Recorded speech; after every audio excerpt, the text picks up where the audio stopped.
Драги наши гледачи, добро утро, здраво Македонијо.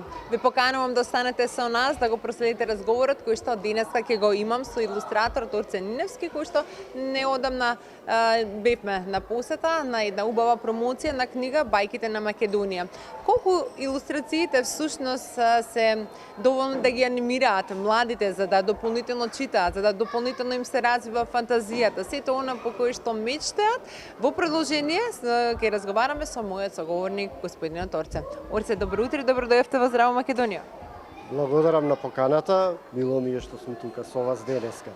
Така, денеска ќе зборуваме за оваа книга, нови бајки од Македонија, илустрации многу убави кои што во неформалниот разговор пред да го почнеме снимањето зборувавме колку всушност значат овие илустрации за да ги доближиме сите тие приказни, да доближиме книгата кон младите во ова современо дигитално време и да ги потикнуваме и да тие создаваат, творат и така натаму. Точно така, мислам дека оваа возраст на децата е најубава да се запознаат со визуелните приказни кои што ги создадов јас или ги создаваат другите илустратори.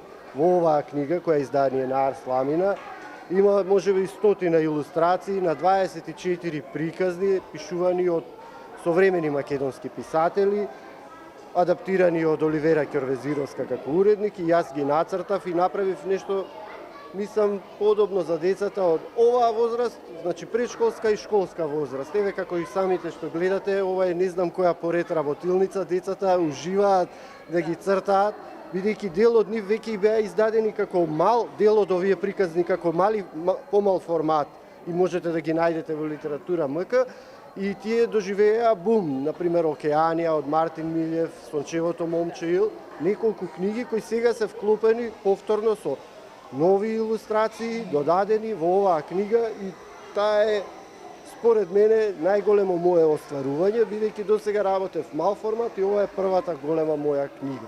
И мислам дека вниманието на децата се обидов да го привлечам токму со мојот обид да го адаптирам на нивна возраст, текстот, а воопшто и да се поврзам со емоциите кои што како илустратор сум задолжен да ги претворам во слика. Младите те успеваат она кое што ќе го прочитаат, а и од илустрациите кои што вие сте ги создале во книгата, да на некој начин тие направат своја некоја модификација и да го преточат тоа на хартија во некоја своја илустрација. Мислам дека супер моди, еве, да можеме да погледнеме прекрасно се. Јас мислам дека кога би се направила една паралела со тоа, јас кога сум почнувал и сега децата се сега многу визуелно потковани повеќе од ние кога бевме. Ние почнувавме со некоја селекција од цртани филмови и стрипови, имаше многу малку, меѓутоа тоа не значи ништо за детската фантазија, чија амбициозноста нивна на белиот лист прави тие да мечтаат, да фантазираат, и токму и тоа идејата и на самите илустрации. Покрај тоа што ќе ја разбуди нивната фантазија, ќе ги доближи воопшто и до светот со уметноста. Така тие првпат, значи на најрана возраст ќе се доближат, ќе видат што е илустрација, сликарство, боја, композиција, палета, и тоа е едно прекрасно. Јас мислам дека децата кои што се изложени како ови овде или било кои родителите кои што им читаат сликовници, ќе бидат тие креативни личности на иднината. Сигурен сум. Така, колку е тешко да се едноставно создаде една илустрација, слика на даден текст, бидејќи често пати велиме, нели, доволно е навистина некој пат сликата е 1000 зборови повеќе од нешто што е некој текст напишан за таа слика, и како слоган го користиме слика, која што остава може да се пишува илјадници зборови за неза, од друга страна е предизвик да навистина тие зборови да може да се преточат и да биде сликовито, да се долови на некој начин визуелно што сакал писателот да каже.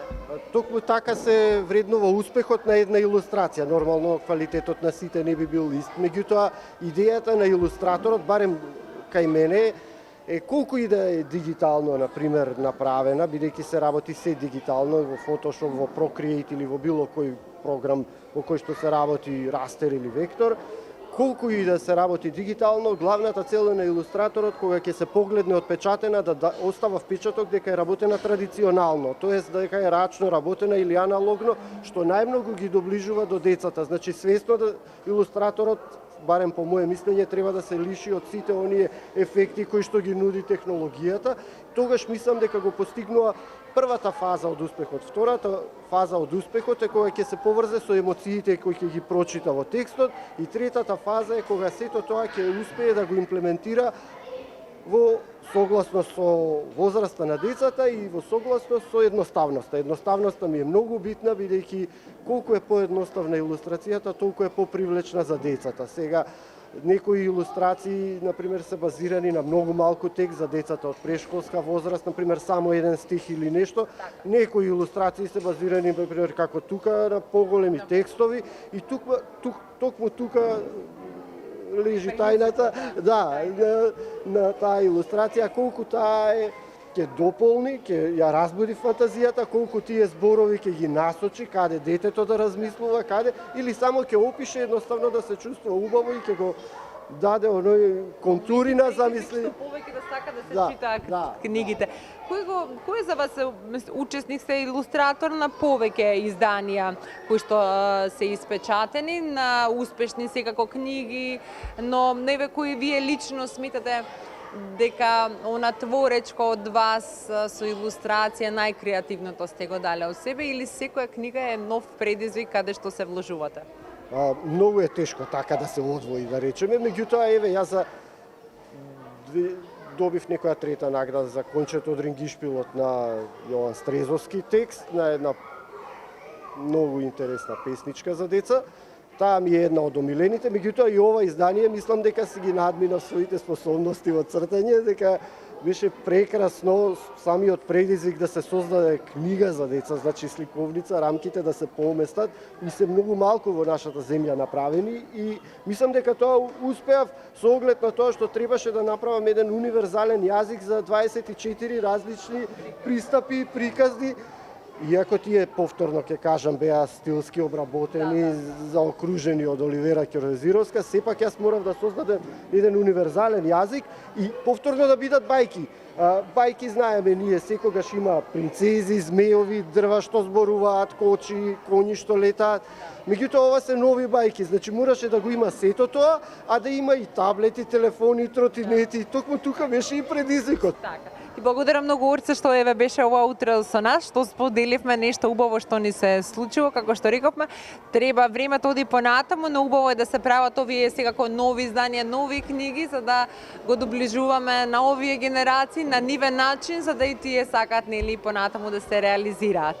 Благодарам многу, благодарам на поканата, им посакувам на сите деца повеќе да читаат и слободно да цртаат се што ќе прочитаат. Така, убава порака, нека биде тоа еден предизвик елита за сите оние кои што сака да бидат дел од вакви работилници, или пак дома самите може секој пат да се направиме убава некоја работилница, да создаваме и да твориме. Останете понатаму со Здраво Македонија и Канал 5 телевизија.